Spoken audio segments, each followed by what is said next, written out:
चतुर्पार्श्व होई उठिछि राममय। शंख ध्वनि दिव्य मंत्र रे मुग्ध होई उठिछि आदिवासी अंचल।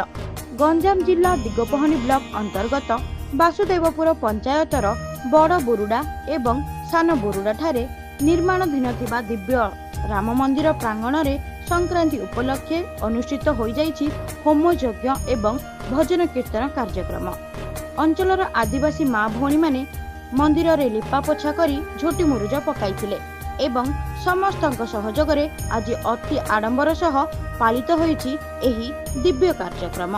आज मंदिर प्रांगण रे मुख्य वक्ता भावे पूर्व क्षेत्र ग्राम विकास प्रमुख अशोक पाढ़ी जोगो देई राम कथा दिव्य बाणी कही समस्तंकु उत्साहित करथिले। समासिंगी ग्रामर कृतिबास मिश्र सपरिवार जोगो देई यज्ञकर्ता होई निज कार्य समापन करथिले एवं एही भली दिव्य कार्यक्रम आयोजन करिथिबारु समस्ते श्रीकांत पाढ़ी को अनेक प्रशंसा करथिले। संक्रांति रे हमर जो बड़ बरुडा ग्राम रे जो प्रभु श्री रामचंद्रंकर एठे मंदिर स्थापन हो जाउछि। एठी दीर्घ दिन हला हमर प्रति संक्रांति रे एठे होम यज्ञ होछि।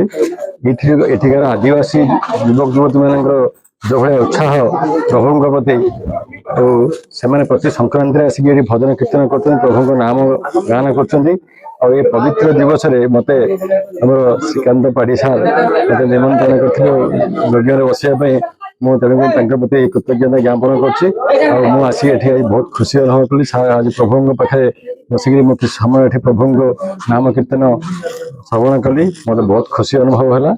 एरियावासी को बहुत कृतज्ञता ज्ञापन कर समस्ते जमीक प्रति संक्रांति एरिया समस्ते आसिक उपस्थित हे आम हिंदू धर्म रक्षा करने ये उपस्थित होम आग प्रभु मंदिर तैयारी हम। बोकनपुर प्रहलाद भाई कहती जे आमर वनवासी भाई मानकर ग्राम से धर्मर जो प्रकार जागरूकता एवं आसतु देखिए एमती गोटे मन में ये आसवा देखा किंतु आसवा जना पड़ा जे किसी स्वार्थी लोक मैंने किसी प्रलोभन द्वारा 3-4टी परिवार को ख्रिस्टियन करी चर्च भी कर आश्चर्य लगला। यही प्रकार खबर से जड़े नथिले मत से कोरापुट कथा मन पड़ा जो शिक्षक बंधु टिके ध्यान दे निजर प्रार्थना मंडप आमे करवा कही जो प्रकार से गाँ को संपूर्ण धर्मांतरीकरण जो बंद करते आसी देखा पर से प्रकार गोटे प्रार्थना मंडप से प्रकार ये व्यवस्था ये सब देखा जे अरे ये सब जदि माने हमें ताले संपूर्ण गाँ पाखपाख 4-5 खंड गाँ भी ये प्रकार धर्मांतरीकरण होता।